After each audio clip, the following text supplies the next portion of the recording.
You'll hear a number of different recordings, and you will have to answer questions on what you hear. There will be time for you to read the instructions and questions, and you will have a chance to check your work. All the recordings will be played once only. The test is in 4 sections. At the end of the test, you will be given 10 minutes to transfer your answers to an answer sheet. Now turn to Section 1. Section 1. You will hear a conversation between a housing agent and a college student who wants to rent a house. First, you have some time to look at questions 1 to 4.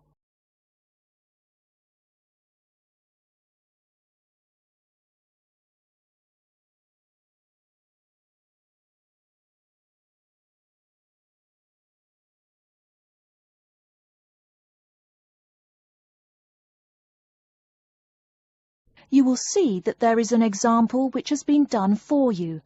On this occasion only, the conversation relating to this will be played first. Good afternoon and welcome to Habitat Hunters. You must be Joseph. Yes, that's right. You said on the phone that I could come by at 2 o'clock. Sorry, I'm a little early. Oh, no problem at all.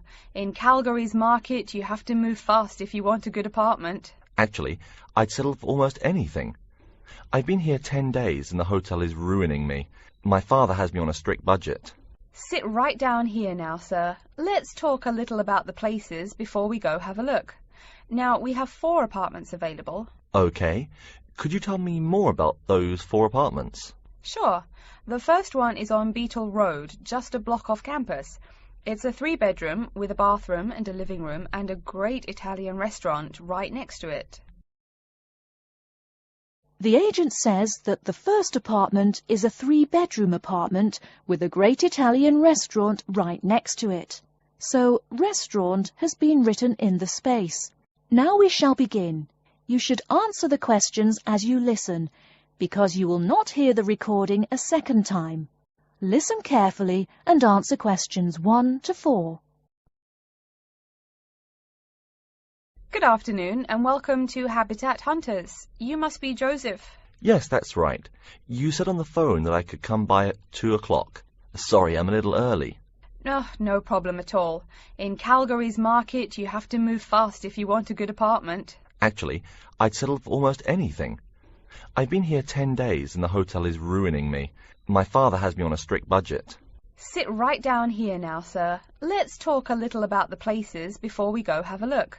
Now, we have 4 apartments available. Okay. Could you tell me more about those 4 apartments? Sure. The first one is on Beetle Road, just a block off campus. It's a 3-bedroom with a bathroom and a living room and a great Italian restaurant right next to it. How much? Well, it's $435 a month, including internet and utilities. Okay, that sounds reasonable. Any drawbacks to the house? There's a really big garden, but it hasn't been taken care of over the years and is just too big to clean up nicely. That sounds okay. Tell me about the next option. The other 3-bedroom apartment is on Oakington Avenue on campus. It is right near the building where you have classes, and the kitchen and living room are newly furnished. Wow, that sounds like a pretty good option.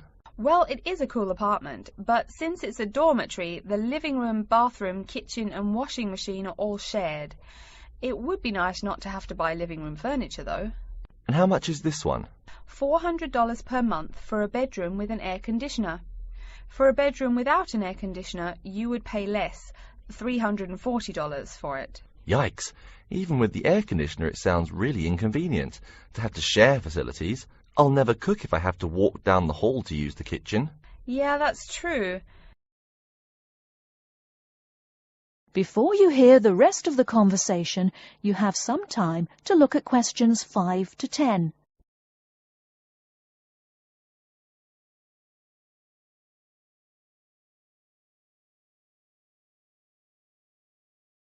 Now listen and answer questions 5 to 10. Anyway, the next place is a 2-bedroom on Mead Street. Oh, I like Mead Street. That's off campus, right? Yep, it's pretty cool, but it only has 2 bedrooms, plus a living room and a study.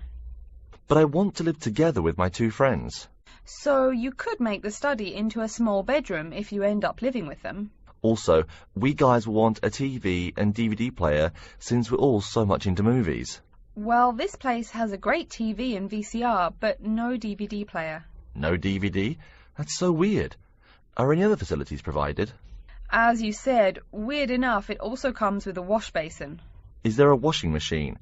I think we need that more than just a wash basin. I'm afraid there's no washing machine in the apartment. Wow, that's so old-fashioned. Maybe it's not the best choice for 3 college guys.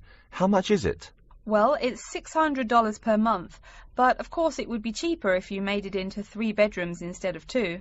Where is the apartment located? It's 2500 Mead Street, where there are a lot of bars. It would be affordable, but it would get pretty noisy, and that sounds really expensive for an old place in a noisy area. How about the last place? This one's on campus in the Devon Close complex.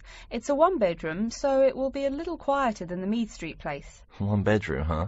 That could be good for focusing on my studies. What else does it have? It comes with a living room and a study, and includes a really nice lamp in the study that has a bunch of different settings. You know what else is cool?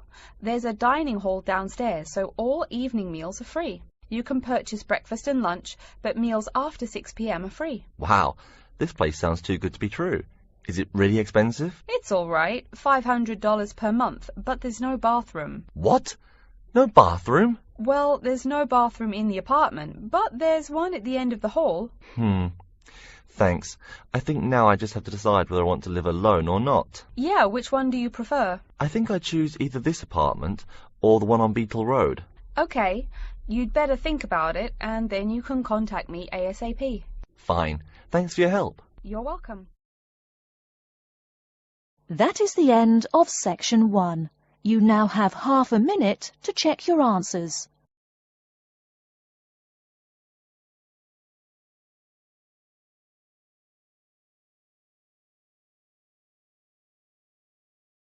Now turn to section 2. Section 2. You'll hear a talk about the waste collection in Baltimore. First, you have some time to look at questions 11 to 15.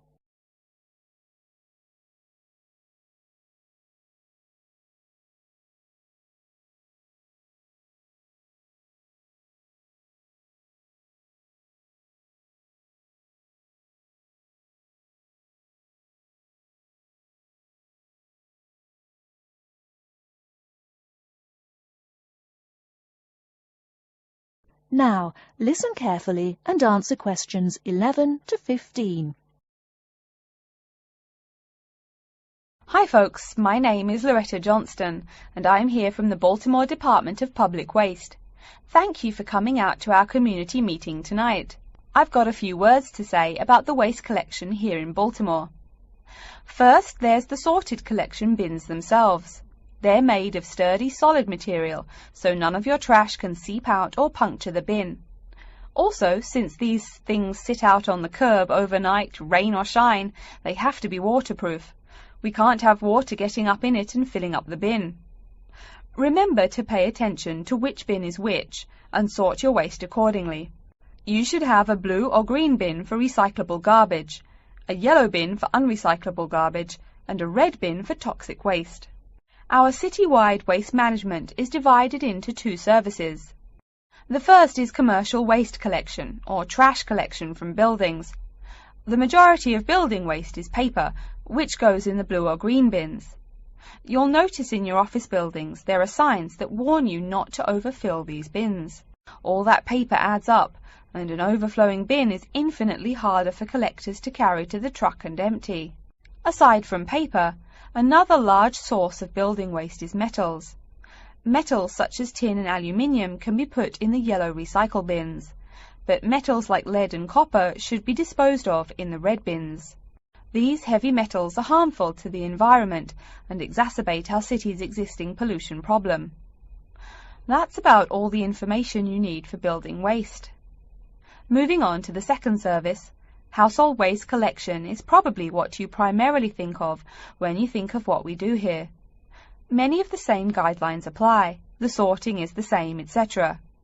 Please remember to keep garbage like kitchen waste in a plastic bag. It makes collection easier and lessens the abominable rotten trash smell.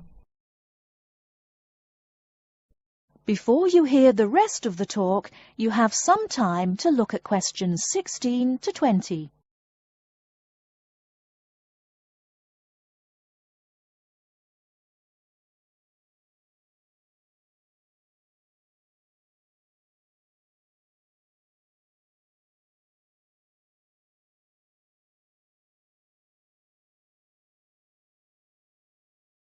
Now listen and answer questions 16 to 20. So, after we take your trash away, what happens to it? We take all the garbage to one of a number of garbage disposal plants, each of which is located in the middle of an open space of some sort.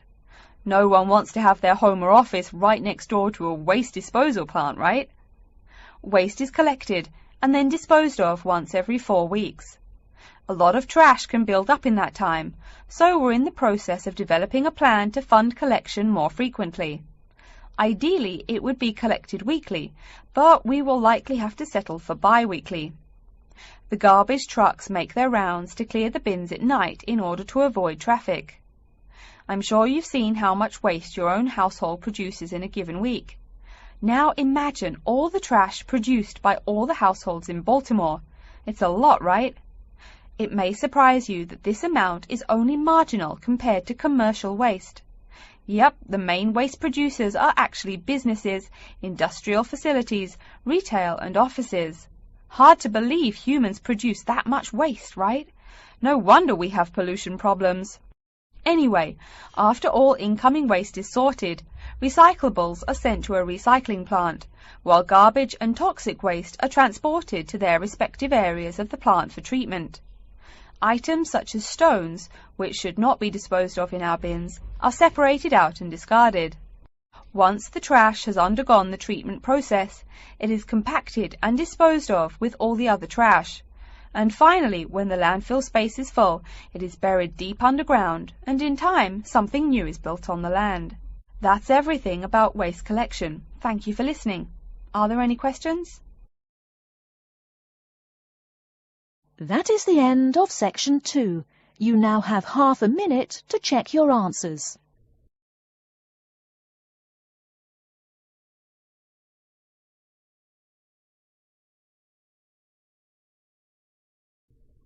Now turn to section 3. Section 3. You will hear a student called Julie talking to her classmate named Ricky about a new essay that Professor Johnson assigned. First, you have some time to look at questions 21 to 24.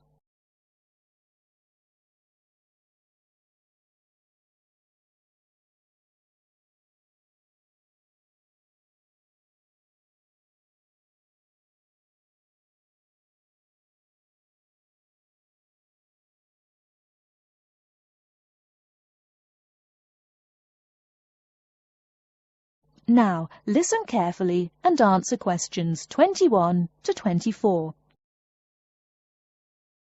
Hi, Julie, it's Ricky. Hi Ricky, how are you? I noticed you weren't in psychology today. I'm feeling sick, so I didn't go to school today. Would you mind telling me what I missed in class? Sure thing. I'm sorry you're not feeling well. Anyway, we spent most of the class talking about a new essay that Professor Johnson assigned. You need to choose one of the bold headings from the note system and research it. Wow, I picked the wrong day to miss class, huh? You sure did. Could you tell me the specific requirements of this paper? Sure. You need to find scientific research that supports your claim as one of your references. It can be from some of the case studies we discussed in class, or you can find your own. Or even better, you can conduct your own research. I'm sure that would get you an A. Have you decided what you're going to do yet? Also, where are you getting your references? Yeah, I'm going to research facial recognition by infants. I've already found a few experiments in scientific journals. That would probably be a good start for you. There are tons of journals in the library. Great idea, thanks. I'm considering writing my essay on the effects of one of the psychotropic drugs we talked about in class. I'm sure there is lots of stuff about it on the internet. Are we allowed to use information from the internet? Sure, you can use that as long as it's not your main source for information. You'll probably want to cite some of the experiments we went over. Good idea, thanks. I'm going to try to find some information from a bunch of different sources. Before you hear the rest of the talk, you have some time to look at questions 25 to 30.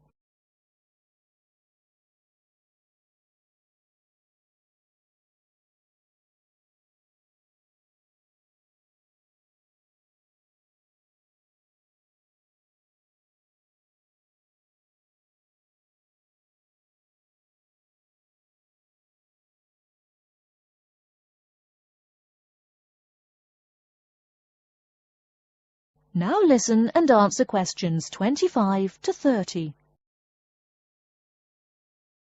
Are there any specifications on how the essay should be written? Yeah, Professor Johnson wants it double-spaced. It should be between 6 to 10 pages long. 6 to 10 pages? That's so much. Oh, it's going to take forever. I know, the whole class groaned when he said that. Anyway, you also need to put the title in italics and... Wait, each section heading or just the main heading? Only the main heading should be in italics. I think section titles are supposed to be in the same format, but maybe in bold. You'll have to check that in class next time. Oh, okay. So I take it that the report has to be typed, since there are so many requirements. What are the other formatting requirements? Yep, it's got to be typed. Aside from that, there are still a few more specifications. You should number each page. Make sure it goes up in the top right corner. Okay, I'll make sure to write that down. I always forget to number the pages. Do we need to title and date each page too? You need the shortened title on every page, but no need to include the date. That should just be on the cover page. Okay, thanks. No problem. Also, make sure the margins are 3.25 pixels wide. What? I'm not even sure how to do that. It's okay, I can show you. It's really easy. I think that's all the directions he gave us. A lot of formatting requirements, but we have the freedom to research many things that we like, so that's good. Oh, I almost forgot. Remember to put down your ID number on your report. Thanks so much for your help. I'll see you in class Monday. No problem. Glad I could help. See you later. That is the end of section 3. You now have half a minute to check your answers.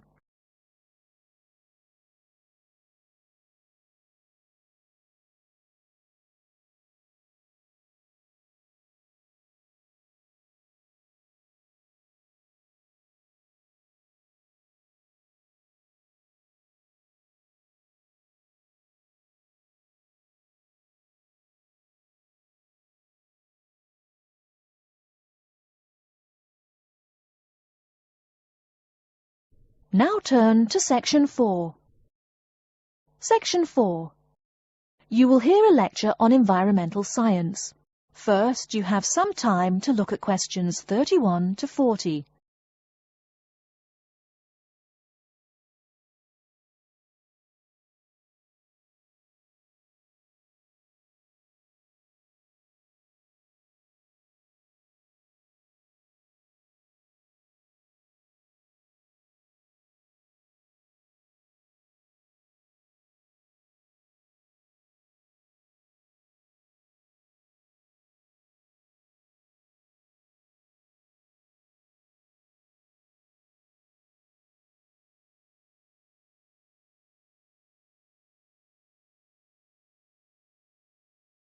Now listen carefully and answer questions 31 to 40. Good morning and welcome to yet another lecture in environmental science. I don't think I'm telling you a secret when I mention that water is a big worry here in Australia. The stuff is scarce.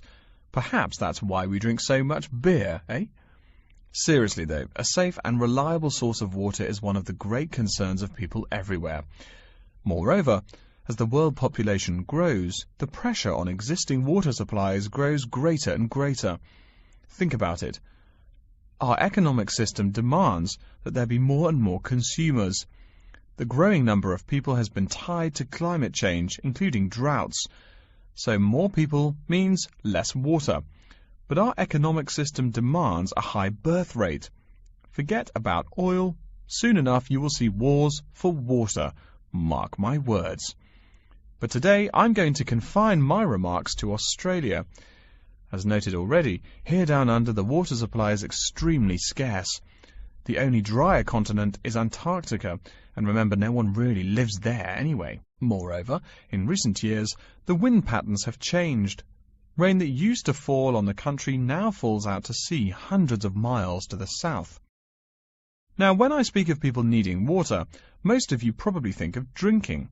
Certainly everyone needs water for drinking, but surprising as it may sound, drinking is not anywhere near being the main use for water. Most water is actually used for washing. When you take a shower, you probably use well over 100 litres of water. Every time you flush your toilet, that's about 8 litres, but most people drink no more than 2 litres or so per day. So, where to get water? It could be obtained from rainwater, but often rainfall consists of other harmful pollutants that evaporated with the water. In fact, acid rain, an intense example of this, causes harmful effects on the wildlife of the habitat on which it falls. Water from underground could also be used, though it is more difficult to contain and often must go through an extensive cleansing process. The purest water is found in rivers, creeks, lakes and dams. And, sad to say, Australia has precious few of these. Really, how many of your hometowns have rivers? Year-round rivers, I mean. The soil tends to be sandy, so water soaks into the ground. Many places are rocky too, so 87% of the rainfall is lost to evaporation. That's almost twice the evaporation rate in my native Canada. Speaking of rain, we already heard how rainfall is diminishing here in Oceania. The quantity itself isn't the only problem either. Going back to the problems with obtaining rainwater, a further problem is that rain is a useful source of water only if air pollution is fairly mild. Again, you're in a situation where you can't win. You need water where most people live. People tend to build cities where rainfall is adequate, but then modern cities tend to feature polluted air, which renders the rain far less easily usable. Okay, let's take a look at the table here. You'll see it showing the relative pollution of rainfall in the world's cities. The more people, the dirtier the rain. This is becoming a huge concern for people in the West, who want their water to be pure and safe. Though reliable drinking water is important everywhere, the concern in the West is reflected in all the government regulations and political campaigns aimed at solving this problem. In contrast, there are not as many demands made on the governments in Asian and African cultures to improve the water, as their focus is on other issues. Now, whatever the source of water, we can never afford to forget that all water is highly vulnerable to contamination. Whether we're getting it from the ground, from bodies of water or rainfall, it is susceptible to a variety of toxins. In fact, that's why we clean it before using it. Water carries with it filth and dirt. This problem shows up in a number of different ways. As humans and all other animals need water to survive, it's no surprise to us that one of the most important domestic uses of water is for drinking. Yet, if you have old-fashioned lead pipes, you may slowly be poisoning yourself by drinking that nice clear water. The industrial pollution, farm chemicals and leaky landfills are well-known sources of contaminants as well. So what is being done to ensure we Australians a safe and steady supply of drinking water? There are a lot of initiatives that make admirable efforts to remedy this issue. We'll be talking about this when we meet again on Thursday, but as a preview, I can tell you that so far the amount of real solutions that have been produced is not nearly adequate. Traditionally, we've been very free in this country. That means that every person and every province tend to go its own way. So the mechanisms for water management are, in a word, insufficient. To begin seeing how this is so, I want you to read something before our next class. Though a lot of previous data on water usage and water management are inconclusive and have thus caused quite a concern, We can learn a lot from the contents of reports written on the subject. The basis for the government's water policy is the 1989 White Paper reporting on water use, present and future. If you compare the numbers offered in the paper with those in the text, you'll find that the report is rather untrustworthy. Truth being told, I'm being too kind when I say that. That is the end of section 4. You now have half a minute to check your answers.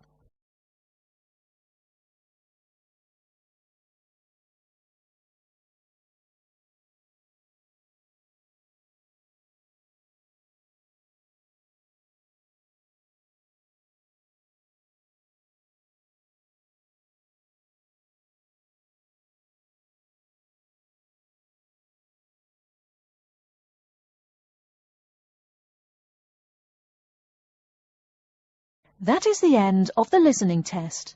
In the IELTS test, you will now have 10 minutes to transfer your answers to an answer sheet.